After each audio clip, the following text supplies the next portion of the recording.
하나님은 예비해놓고 하나님이 우리를 받으십니다. 하나님이 받지 않으면 안 되더라고. 하나님이 받아요. 하나님이 우리를 그렇게 받으시도록 이끌어 가거든요. 참 하나님은 우리 한 사람 한 사람을 귀하게 여긴 줄로 믿습니다.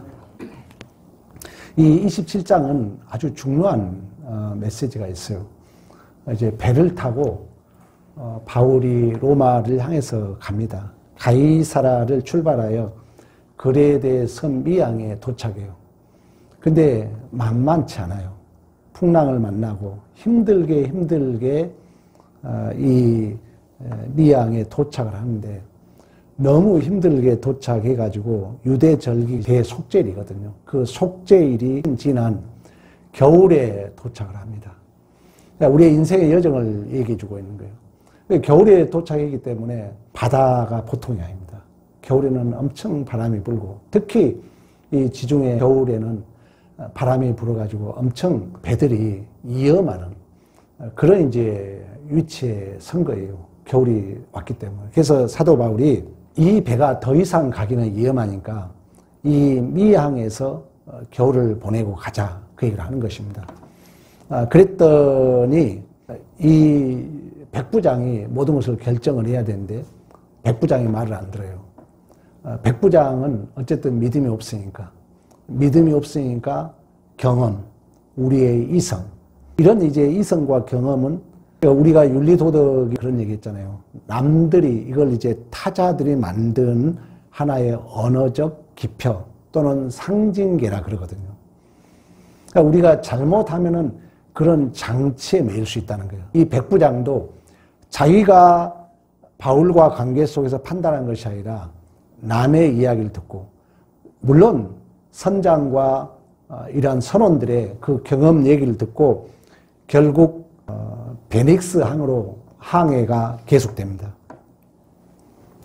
근데 사실 얼마 후에 오늘 14절에 유라굴라는 이제 광풍을 만나가지고 결국 배 안에 있던 것을 다 버리고 20절에 말씀하고 있잖아요. 그 풍랑이 그치지 않아요. 그래서 구원의 여망마저 없어졌더라 이런 얘기를 합니다.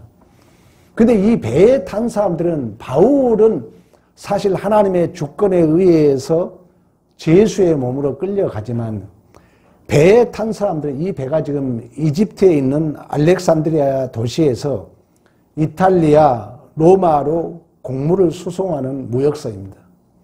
그러니까 옛날에는 사실 이게 돈벌이가 좋지 않았잖아요. 그래서 옛날 우리 선배들은 언양어선 탄 사람들이 많았어요. 여러분 주위에도 그런 사람이 있었을 거예요. 그러니까 이 배에 탄 사람들은 바울 외의 모든 사람들은 나름대로 꿈과 야망을 가지고 이 배에 탄 거예요. 그러니까 우리가 이런 생각을 해볼 수 있어요. 바울은 선한 마음을 가지고 죄 없음에도 불구하고 하나님의 뜻을 이루기 위하여 이 배에 탔어요. 그건 다른 사람들은 자기들의 꿈을 위하여 자기의 욕심을 위해서 나름대로의 자기의 야망을 위해서 이 배에 탔어요. 그리고 이 백부장은 바울의 말을 듣는 것이 아니라 선원과 선장의 말을 들었어요. 근데 풍랑은 똑같이 만난다는 거예요. 우리 이런 이제 질문을 가질 수가 있잖아요.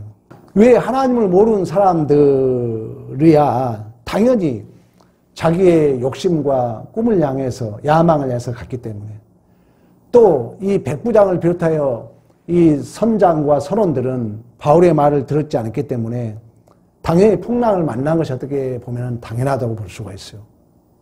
그럼 왜 바울같이 선한 사람도 풍랑을 만나야 되는가? 이런 우리가 질문을 가질 수 있잖아요. 사실 이 백부장은 처음에는 바울에게 또 호의도 베풉니다.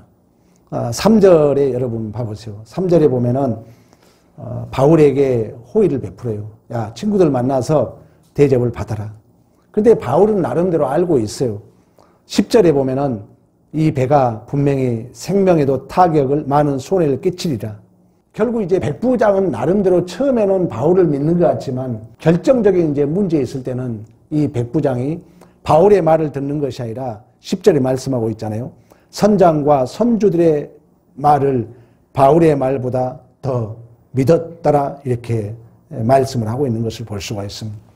그러니까 하나님이 없는 세상은 근래 와서 그 더 많은 것에 대한 것, 그리고 우리가 선택한 이 세상의 언어들이 진정한 진리가 아니라는 거죠. 그것은 하나의 더 많은 결과일 뿐이죠. 사랑은 눈물의 씨앗이다. 사랑은 슬픔도 있다.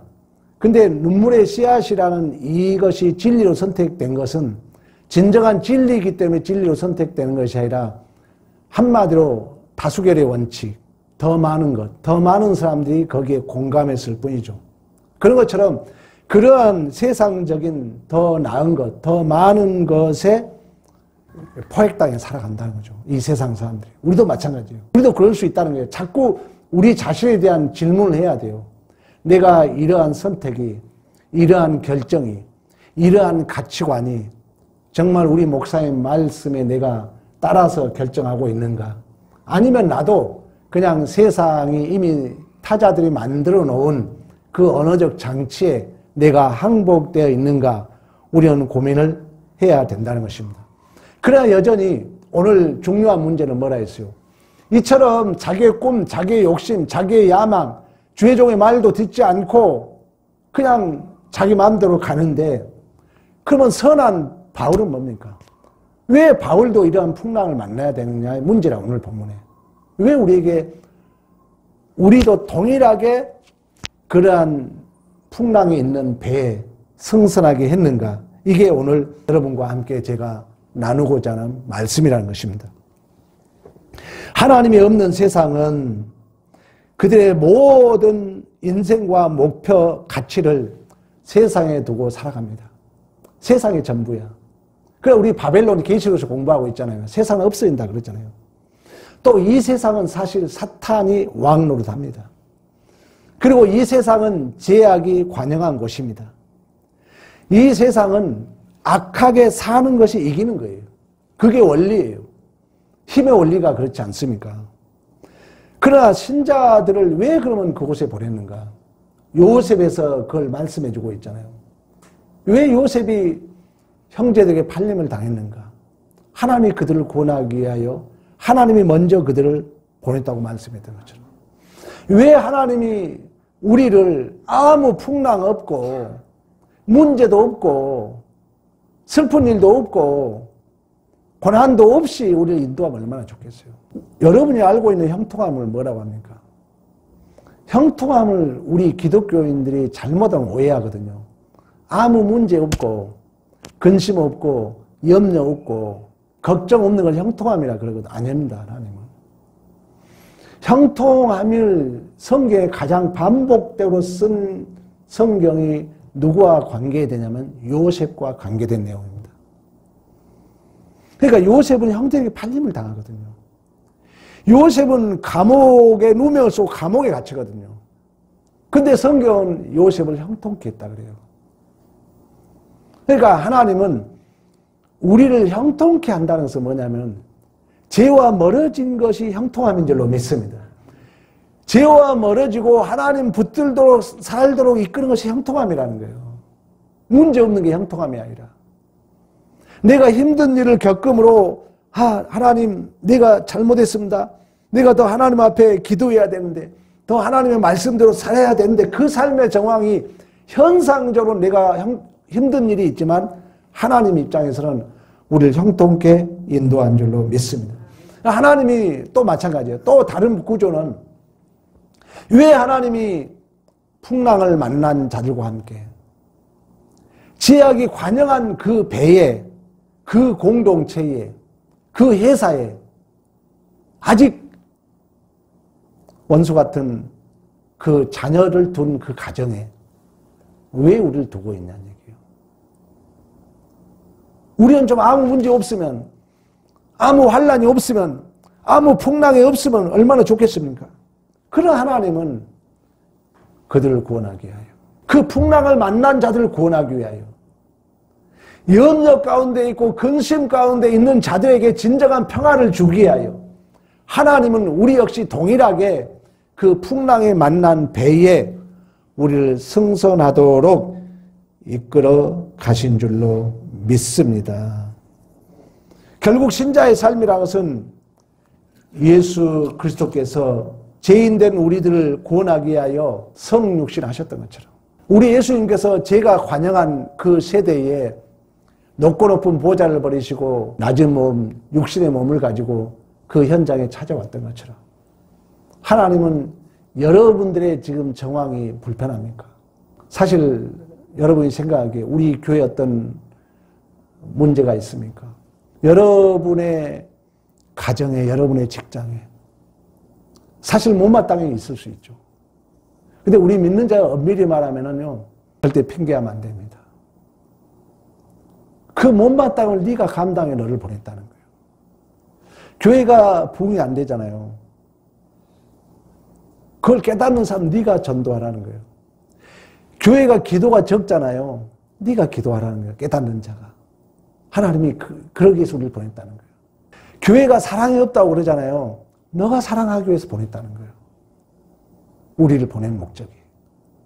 오늘 바로 바울을 풍랑을 만난 배에 승선하게 하는 하나님의 거룩한 목적인 줄로 믿습니다. 그래서 바울이 세상 사람들을 눈으로 볼 때는 별 볼 일 없는 죄수이지만 바울 때문에 풍랑을 만난 자들이 구원을 받는 줄로 믿습니다. 요셉이 그랬던 것처럼 요셉의 형제들에게 팔림을 당하고 누명을 쓰고 감옥에 가지만 결국 답은 뭡니까? 하나님이 당신들을 구원하기 위하여 나를 먼저 팔리게 하고 누명을 쓰게 하고 감옥에 가도록 했다고 고백하고 있는 것처럼 하나님은 여러분의 그 불편한 그 삶의 현장, 풍랑을 만나고 죄가 관영하고 원망스럽고 불평스러운 그 자리에 함께 있게 한 것은 같이 불평하고 같이 원망하라는 것이 아니라 그러한 자들에게 진정한 위로자로 진정한 풍랑을 만난 자들에게 구원을 주기 위하여 하나님이 우리를 보내신 줄로 믿습니다. 그래서 오늘 본문에도 하나님이 뭐라고 합니까? 23절 봐봐요. 자, 바울은 어떻게 보면은 참 꿈도 없고 야망도 없고 죄인같이 보입니다. 그리고 여기에 탄 사람들은 아까 얘기했잖아요. 무역선이기 때문에 다 꿈을 가지고 탄 거예요. 다 야망을 가지고 탄 거예요. 자기의 다 소망을 이루기 위해 탄 거예요. 그러나 바울은 그냥 죄인으로 끌려가는 것입니다. 그러나 진정한 소망을 주는 자는 바울이잖아요. 그리고 하나님은 그 바울을 통하여 하나님의 뜻을 이루고 있는 줄로 믿습니다. 그래서 23절에 그럽니다. 나를 섬기는 하나님의 사자가 어젯밤에 내 곁에 서서 말하되 바울아 두려워 말라. 내가 가이사 앞에 서야 하겠고 또 하나님께서 너와 함께 행선하는 자를 다 내게 주셨느니라. 할렐루야. 이처럼 하나님은 오직 자신의 야망을 위하여 세상밖에 모르는 그 소경들을 구원하는 유일한 방법으로, 그들을 구원하는 유일한 방법으로 바울을 보내신 줄로 믿습니다. 그래서 성경은 천국을 비유할 때 그런 얘기 하잖아요. 가루 서말 속에 숨겨진 누루로 표현하고 있거든요. 천국은. 우리가 그런 존재라는 거예요. 가루 서말 속에 넣어진 누루. 보이지도 않죠. 그 가루 서말 속에서 그 가루를 진실로 부풀게 해가지고 떡을 만드는 그 누룩의 역할. 천국을 그렇게 비유하고 있어요. 우리를 겨자씨만한 씨로 비유하고 있어요. 그 씨가 심겨져서 나무로 자라서 공중의 새들이 깃드는 것처럼 오늘 본문에 하나님께서 바울을 그러한 존재로 보냈던 것처럼 우리도 마찬가지입니다. 가장 은혜가 필요한 곳에, 역설적으로 말하면 가장 은혜가 없는 곳에 우리를 보내죠. 그러니까 신자들의 삶은 고달픈 것입니다. 저는 이 설교 준비하면서 사랑의 원자탄 손양원 목사님을 우리는 선배로 있다는 게 복이잖아요. 그러면 우리가 역설의 질문을 가질 수 있어요. 안재선이가 없었더라면, 두 아들을 죽이는 그 원수가 없었더라면 어땠을까요? 그러니까 이건 인위적으로 만든다는 것이 아니라 여러분 잘 생각해 봐야 돼요. 신앙의 깊이를. 그러니까 어떻게 보면 내가 지금 불편하고 내가 이해되지 않는 그 삶의 정황이 하나님은 나를 믿고 맡기거든요. 욥기서도 보여주잖아요. 하나님이 다 뺏어가잖아요. 재산을 하루아침에 뺏어가잖아요. 자식이 다 죽잖아요. 여러분 생각 좀 해봐요. 자기 몸은 악창이 나잖아요. 근데 하나님은 끝까지 욥을 통하여 하나님이 누구신가를 증언하고 싶기 때문에 끝까지 하나님은 그 욥을, 그 삶의 정황을 허용하고 있지 않습니까? 사단에게 허용하고 있잖아요. 그러면은 우리 손양원 목사님이 한국 역사의 사랑의 원자탄 얼마나 우리에게 큰 위로가 되고 힘이 됩니까? 그러면은 이런 질문을 해볼 수 있잖아요. 두 아들을 죽이는 안재선이가 없었더라면. 그러니까 손양원 목사의 기도는 정확한 기도예요. 감사하잖아요. 하나님, 두 아들을 순교자로 삼아주시니 감사하다 하잖아요. 우리의 신앙이거든요. 하나님은 정말 이해되지 않는 것. 왜 이런 일이, 왜 이런 사람이, 왜 이런 사건이, 이런 정황이 그곳에 우리를 주인공으로, 그 어두운 곳에, 그 풍랑이 만난 곳에, 그 흑암이 있는 곳에, 제약이 관여한 곳에 우리를 보내서 하나님의 사랑을, 하나님의 은혜를, 하나님의 긍휼을 그들에게 공급하는 생명줄로 우리를 그곳에, 그 사건 앞에, 그 정황 앞에, 그 현장 앞에 우리를 보내신 줄로 믿습니다. 그렇다고 우리는 기회죠. 어떤 것도. 어떤 사건도 나에게 기회죠. 오늘 백부장의 삶의 변화를 여러분 봐보세요. 백부장이 풍랑을 만나기 전에는 하나님을 믿지 않습니다. 다시 말하면 바울의 말을 믿지 않아요. 겨울이 다가왔어요. 바울이 야, 안 된다. 여기 미양에서 쉬어야 된다. 겨울을 보내고 가야 된다. 백부장이 풍랑을 만나기 전에는 말 믿지 않죠. 자기 경험을 가지고 또 선원과 선장의 말을 믿죠.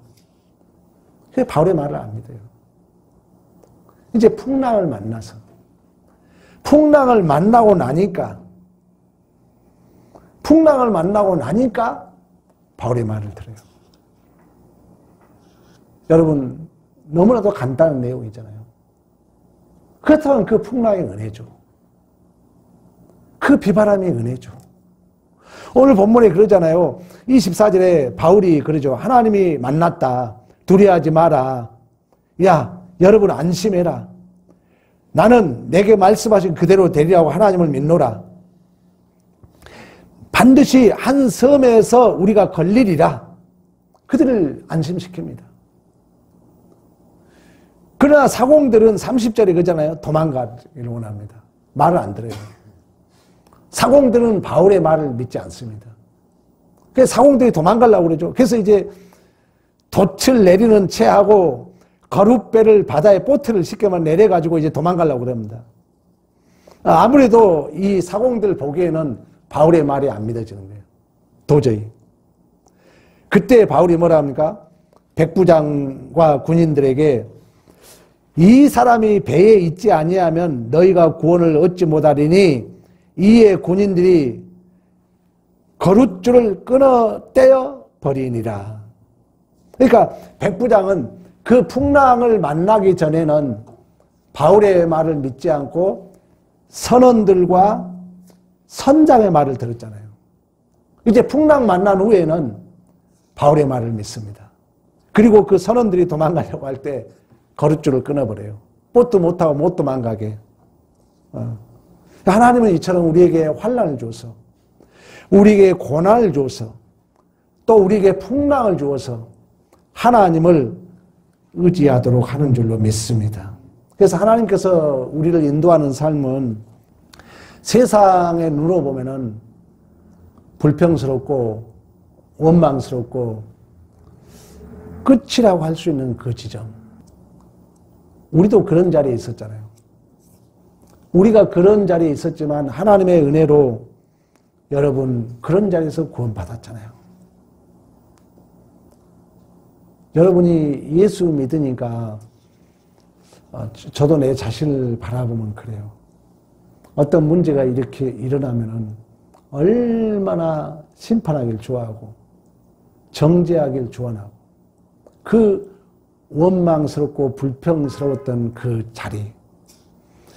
자리에서 하나님이 우리를 구원했잖아요. 그건 하나님은 다시금 이제 우리들에게 그런 자리에, 우리가 구원을 받았던 그런 자리에, 우리가 죄인의 자리에 있었잖아요. 우리가 그 자리에서 내가 잘난 척 심판하고 정죄하고 원망 불평했잖아요. 우리가 그런 자리에서 구원받았잖아요. 하나님은 다시금 이제 그런 자리에 우리를 다시금 보낸다는 거예요.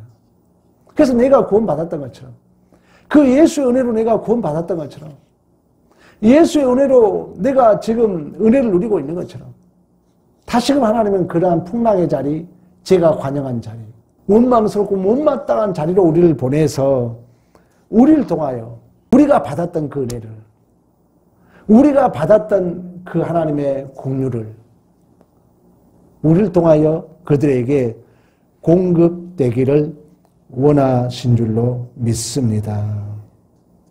그래서 여러분들이 진짜가 이 땅에서 살아간다는 것은, 정상적인 삶을 살아간다는 것은 사실 때로는 뼈를 깎는 아픔, 눈물, 절망, 고달픈 인생이 있는 것이 정상입니다.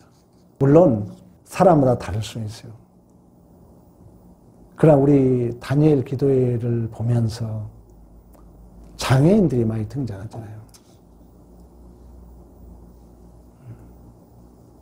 우리는 참 신앙생활을 여러분들이 지금 불편하다고 생각할지 모르겠지만 여러분 눈물로 봤잖아요. 그 자리에 신앙인이 아니었더라면 하나님이 그들에게 그거 맡기잖아요. 그 믿음으로 뭘 합니까? 제발 생명만 있어달라 그러잖아요. 일어서지도 못하고 밥도 못 먹고 누워서 보내는 그 약한 자를 제발 살아만 있어다오. 그러면서 그 살아있는 분들이 뭘 걱정합니까?